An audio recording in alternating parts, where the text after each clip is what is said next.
Welcome to Session 4. This is our last session for the unit standard. In this session, we will explain methods of enhancing entrepreneurial profiles. Let's look at methods to enhancing an entrepreneurial profile. With that said, we will start by looking at methods of mind programming. Your fear becomes the biggest hindrance in your path to success. So if entrepreneurship is what you are looking at, you would need to work on yourself to release your negative self-beliefs and build your confidence.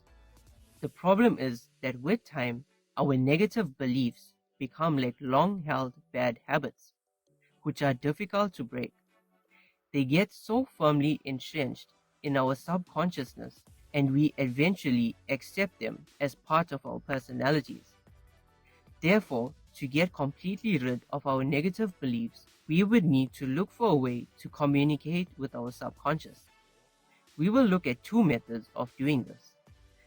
The methods are visualization and affirmation. Visualization is a proven subconscious mind technique used to help you change habits or achieve your goals. The idea behind this technique is to visualize what you want. It involves relaxation techniques combined with positive imaging. Research has shown that visualization works, whether or not you believe that it will. It can help boost your self-confidence by improving your own self-image. If you see yourself as meek or helpless, you can use visualization to visualize yourself as strong and capable. Another way you can use subconscious mind visualization is to help change how you interact with others. If you are meek and shy, you will visualize yourself in situations with others where you are more outgoing. You may have issues with assertiveness, in which case you can visualize yourself being more assertive with others. This technique can be used for many relationships that you have issues with. The key is to imagine yourself acting in a situation as you wish you acted. The second method is affirmation. Developing a positive mindset is one of the most powerful life strategies there is. Professionals and business people can use these techniques to develop personal power or gain a competitive edge. At a personal level, it will transform your life, your health, and renew the joy and passion for life.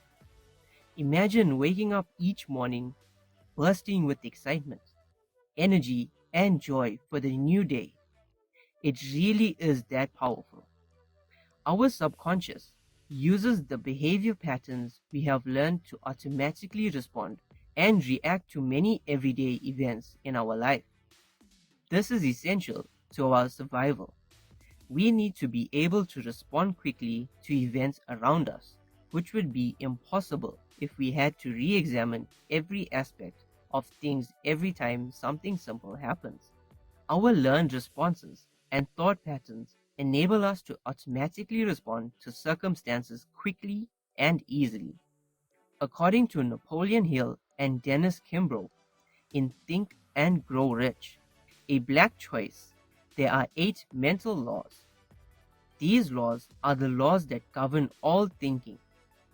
The first law states, what you think upon grows. This law states that whatever you think about becomes your existence. Whatever you allow to occupy your mind, you magnify in your life. Whether the subject of your thoughts be good or bad, the law works and the condition grows. The more you think about lack, bad times, etc., the worse will your business be. And the more you think about prosperity, abundance, and success, the more of these things will you bring into your life. The second law is the law of cause and effect, which means that the direction you set in your life will determine your destination in life. The third law is use or lose, which is a concept of practice makes perfect. The fourth law is the law of correspondence, which is the be, do, have principle. In simple terms, it states that in order to have what you want in your life, you have to first conceive it in your mind. The fifth law is the law of substitution. This law tells us the only way to remove a negative thought from your mind is to substitute another thought in it instead. The sixth law is the law of belief. Anything that you believe with feeling will become real in your life. The seventh law is the law of attraction. You will attract to yourself those things in your life that are most like yourself. If you are a positive, you will attract positive things to your life, and vice versa. The eighth law is the law of compensation. You must give freely without any thought of reward. If you give while thinking of reward, you aren't giving, but instead investing. The decision to be or not to be an entrepreneur is an intensely personal one. It depends on each one's appetite for risk. There is never a right or wrong answer, just as there is never a right or wrong time. The fundamental decision has to come from within. Making the transition from a traditional job to starting your own business can be scary. You are giving up the known for the unknown, giving up stability and schedule for something that isn't guaranteed, but you are also giving up limitations for unlimited possibilities, and a strict schedule for complete flexibility. The most common advice is that you need to save up at least 3 months worth of living expenses before you quit your job or make the transition to be an entrepreneur. Most people go into business for themselves because they want more out of life, more free time, more flexibility, more options, and more financial stability. If you ever find yourself wanting to move from being an employee to an entrepreneur, there are suggestions to help. The first thing you must do is spend time thinking about what it is you are valuing about your own career. If you are an entrepreneur who is hiring, take time to consider whether your location is a barrier to employment and whether your compensation aligns with what a candidate is looking for.